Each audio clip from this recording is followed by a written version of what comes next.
chair swapping here for our everyday Iowa reads. Usually Bart sits here, but since Frank was so comfortable, He was very we didn't comfortable. want to disturb him. But then I sat down and he did not want to look at me. He did kind of turn around on you. Yeah, it's okay. We're still best friends. Of course you are, in your mind. Uh-huh. In your mind, you're best friends That's with all every that animal. matters to me. Yeah. Hi, buddy. You're being very good. Okay, let's talk about this book, The Names. The names. What's in a name? Do you know what that's from? No. Romeo and Juliet. Yeah. Oh, okay. What's in a name? By which we call a rose? I don't know. Well, let's talk about the names and not Names. Shakespeare. I know, because this book, well, let's see. There's 3 different storylines in it. Sometimes it was very difficult to read. Yes, it absolutely should come yeah. with a warning that there is domestic violence. It plays a big part in this book, and some of Yes. it is quite hard to read. It is Yeah. very hard to read. But it was interesting the way the author went about writing this book. So do you want to give a quick synopsis of the book?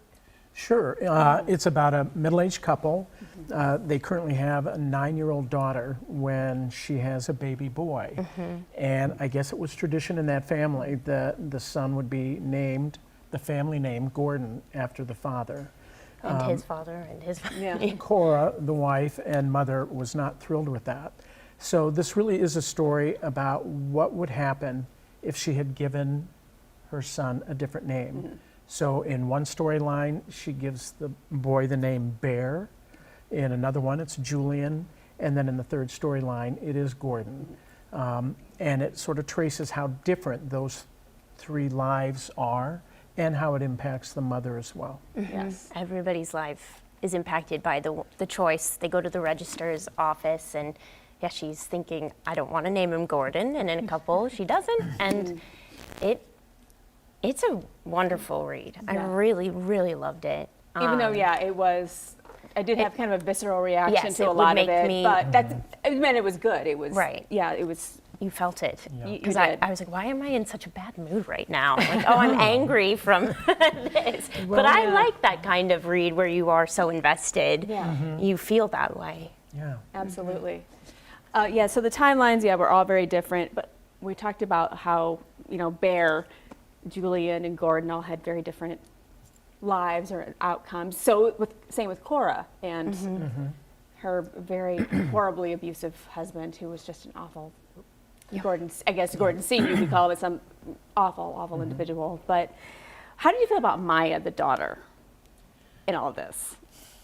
Well, overall, I was really disappointed in that character because she really wasn't there to support her mother, Yeah. even though she was well aware of the abuse that was happening in all 3 storylines. And she never really came to her mother's aid and never really took the time to even visit her, even though they were in the same community. So yeah, not until the very end did she show some promise of being a good daughter. Yeah. Yeah, I think it's hard. There's a hard lesson there too with how much children really can intervene in their families' lives and what that means for them, and it's just very complicated dynamic. I think I felt for Maya. I do think, yeah, it was a little disappointing in the Gordon storyline, but I think it needed to be that way so Gordon would live up to his name, and was sort of the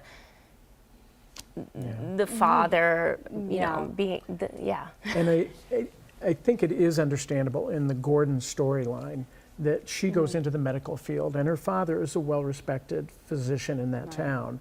And I think she was concerned that if she spoke up or did anything that would anger her father, that it would jeopardize her career and her standing in the community. So there was that. But then it was wonderful to see that Gordon, the son, who had been manipulated his entire life by the father and never really cared for the mother. he has a really big Kind of art. turnaround. And he ends up being the hero Yeah. in that story in terms of what he did to step in and protect his mother.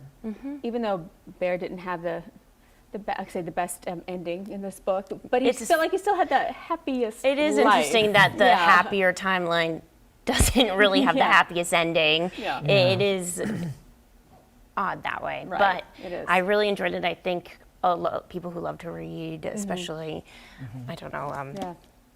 what would you characterize this genre?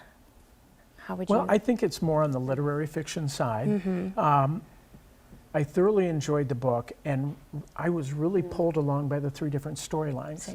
I just kept wanting to read more and read more. And none of the 3 storylines seemed more important to me than the Right, others. right. That's I enjoyed all 3. They could have each been a separate novel, and Yeah, it would have worked. Absolutely. all right. All Let's right. say what we're reading next. Yes. What is in store for July? Oh, you want me to do the honors? Yes. Yes, Dun, of dun, course. dun. Dun, dun, dun, dun. Da-da-da-da. The Road to Tender Hearts by Annie Hartnett.